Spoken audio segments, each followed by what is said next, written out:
2, a fight between Dolidze and Kyle Daukaus. It's also found on this card. If you missed it, go back, have a look at it. We have a rebooking of Phil Hawes and Deron Winn. And I mean, if you're like a kid in the 90s, you're Canadian like us, maybe you knew the song by Fred Penner. The cat came back the very next day. The cat came back, thought he was a goner. I thought this fight was a goner, but it wasn't. This is the third time that the friggin' thing's been booked. I can't tell you why. I don't know who's excited about this one. I mean, Khabib, Tony Ferguson, they booked that one 5 times, and so this one's third. Third time's the charm. And that's at least what we're hoping. If it doesn't happen this time, it's not meant to be. Now, I mean, realistically, the only difference from then and from now, from the original time that this was booked last summer, is the fact that Phil Hawes decided to take a fall nap against Chris Curtis when he fought him. Definitely didn't go his way. Took that fight on short notice. Deron Winn, well, he's done nothing since he fought Antonio Hoyo. So we're going to throw it on back to the original video, update you with the latest and greatest of the odds, and offer up that final preview prediction. We have Megatron, Calvin Johnson, trying to catch balls from Matthew Stafford for the Detroit Lions in the mid-2000s. No, we don't. It's Megatron Phil Hawes taking on Deron Winn. And Matt, while the picture and the graphic that we made up for this week, I made it look a little bit funny. It's not that funny. It's no joke. Deron Winn is actually 5'6". I haven't measured him with a tape.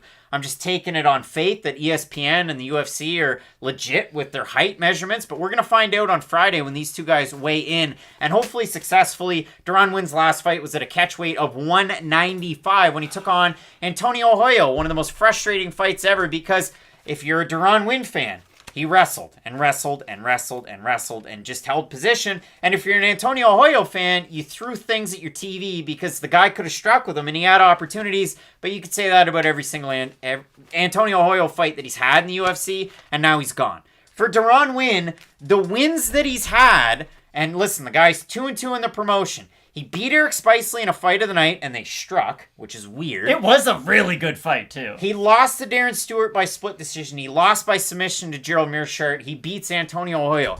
The two guys that he's beat are no longer in the UFC. For Deron Winn, this is the weirdest thing.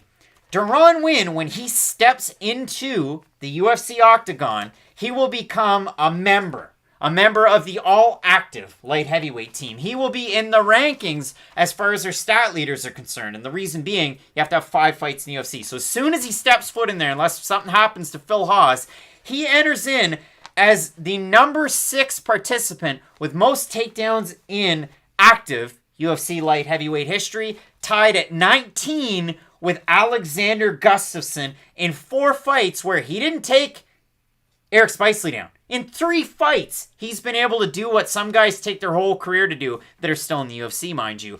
Deron Winn is a practical wrestler. He's taken on an MMA wrestler in Phil Hawes this weekend. Deron Winn started the whole, oh, you're Jerry's brother? Sing us a song type of a trend in MMA because, see? Because before Deron Winn came along, it wasn't that often that we had, hey, oh, you train with this guy? Well, you could probably fight in the UFC. And then Daniel Cormier became champ. And then Deron Winn became one of the most hyped up middleweights in the whole UFC division. Really the organization, because some would say the Martin Sano of 185. Exactly. Because that is how Winn was marketed when he came into the UFC. It was, oh, you've spent your whole life wrestling with Daniel Cormier. You're a really good boxer, too. Like, he was almost AKA's version of Aaron Pico. When Aaron Pico was with Freddie Roach, and then when he went down to Jackson's, it was, wow, this guy has all the skills. He now just needs the MMA experience. And I'm going to harp on you a little bit, because you put a lot of stock into his win over one filthy Tom Lawler on a Oscar De La Hoya promoted card. And I got to be honest, that didn't prove anything to me. And Deron Winn coming into the UFC hasn't really looked like that same fighter that he showed against Tom Lawler. They had a fight of the night. That's fine against Eric Spicely, who's been in the UFC like Ric Flair's held the world title. It's happened. Eric Spicely. You might like him, Craig. It doesn't mean he's great. This is the problem with Deron Winn. He really only goes in there to wrestle a lot of the time. And I know people like to say that about some fighters. Oh, he's just a wrestler. But normally it is a massive exaggeration. With Deron Winn, it isn't. He goes into the cage to wrestle. And like you said, he didn't wrestle at all against Eric Spicely, but that is the anomaly in his career. The majority of the time, he fights more like Cody Stamann. It's, I'm going to get my head out of trouble. I'm just going to stand so far away that my opponent can't hit me, or going to be so close that I'm wrestling my opponent. Phil Hawes has shown the ability to defend takedowns and outstrike primary wrestlers in the past. Look at Kyle Daukaus. Kyle Daukaus, he's a pretty good grappler himself, and I would honestly say Kyle Daukaus has slightly more skills on the feet, just in terms of like range-finding weapons and whatnot. Yeah, so if you look at it for Phil Hawes, if you're a numbers guy, if you're a numbers gal, if you're a numbers person, you look at it for Phil Hawes, it says 100% takedown defense, but only Kyle Daukaus was the one that tried to take him down out of any of his UFC or UFC adjacent fights. That includes Contender Series, and Daukaus went 0 for 7. Look at Kyle Daukaus. Forget about the clash of heads, whatever. It's hard to. Look at Kyle Daukaus when he fought Kevin Holland, when Holland was John at Daniel Cormier. Daukaus was even having success there. He was cranking around. He was having fun. He was starting to implement his game. With Phil Hawes, he said, get that garbage out of here, like Jack Armstrong would say. And Phil Hawes was able to implement his game plan. The scores. 2 of them scored at 30-26. One had it 29-28. There was a 10-8 in the third round. What does Phil Hawes do well? He has insane power. He has really good high kicks for a guy that's so big at 185 pounds. And this is a guy in Phil Hawes that I heard pumped up so much. Again, Deron Winn got pumped up a lot. Rashad Evans pumped up Phil Hawes a lot. He was a guy that I knew, okay, if I ever see Phil Hawes fight, because I used to look at his record and I go, why isn't he like with the PFL? Because he used to fight for World Series. Why haven't I heard more? But I know he's been on different shows and he's been here and there. But it just, when the moment was big, Phil Hawes never really got the win. Julian Marquez is the perfect example of that. And then he ends up on Contender Series and he beats Haji Basayev. Okay, that's pretty good. And then he flatlines Jacob Malkoun. And that win age is a little bit better. Like cheap wine, not like fine wine. Like cheap wine, because Malkoun looked good against Al Hassan, but that's neither here nor there. And then he fights Nasruddin Imavov. And I thought Imavov won that fight.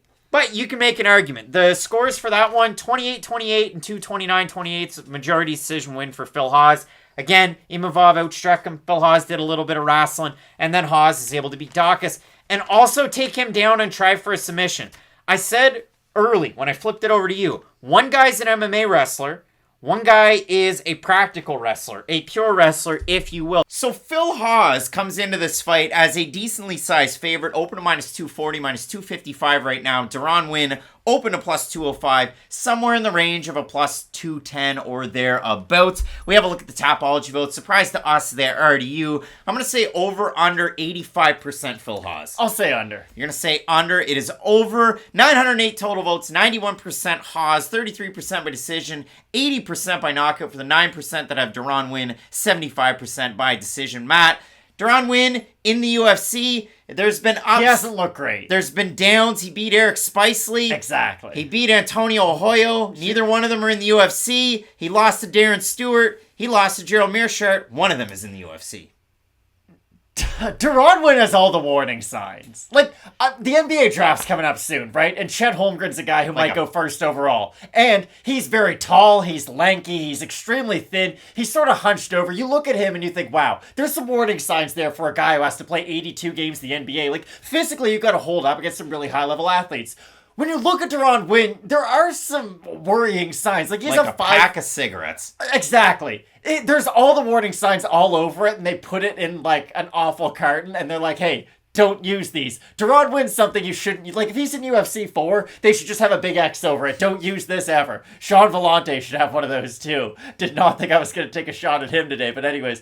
For Deron Winn, he's a 5'6" middleweight who struggles to make weight at the middleweight division. Those are extremely worrying signs. And the thing is, everybody talks about how great of a wrestler he is, and he is a good wrestler, but it's almost like he's been indoctrinated to now become a boxer, because in his fighting style, he looks for his boxing first, and then his wrestling in a lot of situations. And I know he looked better against Arroyo his last time out, but Arroyo throws one punch around, and he's a very awkward fighter himself who has a lot of weaknesses in his game.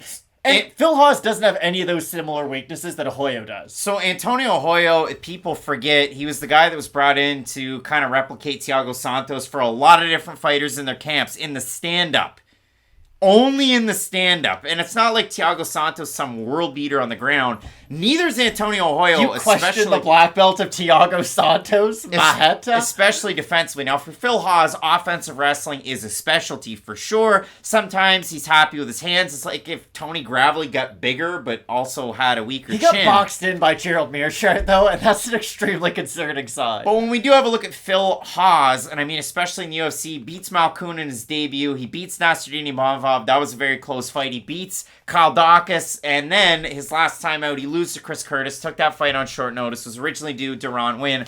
When I look at this fight, similarly to how I looked at it before, I mean, for Winn, how do you beat him? You just have to be a step ahead of him, especially when it comes to his specialties. If you can negate some of those wrestling offensive, the takedown that he's able to get, and he will chain some together, but there's a point where it's like a dog on a bone, but the dog is chasing a bone that's on a stick, and you really can't get at it. I think for Phil Hawes, he's going to have success in this fight, and I know there's a lot of really big favorites on this card, so take that for what it's worth, but I do have Phil Hawes in this case. I also have Phil Hawes in this fight, but I'm going to throw up a couple warning signs, just if you are Phil Hawes, or if you're a big believer in Phil Hawes. Not like he's going to take my opinion into consideration, and I don't blame him whatsoever.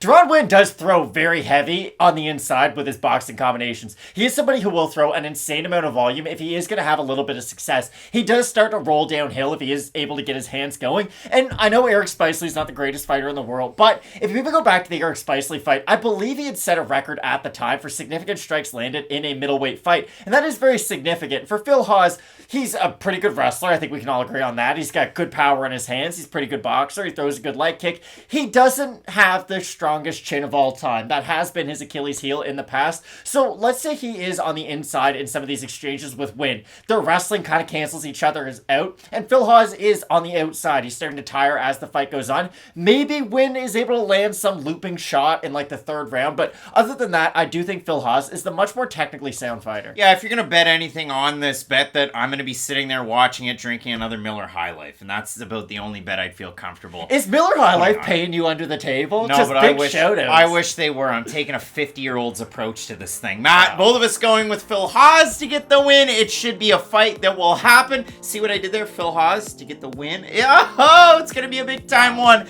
And we have a big-time main event. Calvin Kattar taking on Josh Emmett in that main event. You're going to want to keep it locked in with Fight Night Picks. We always say, let's get into it.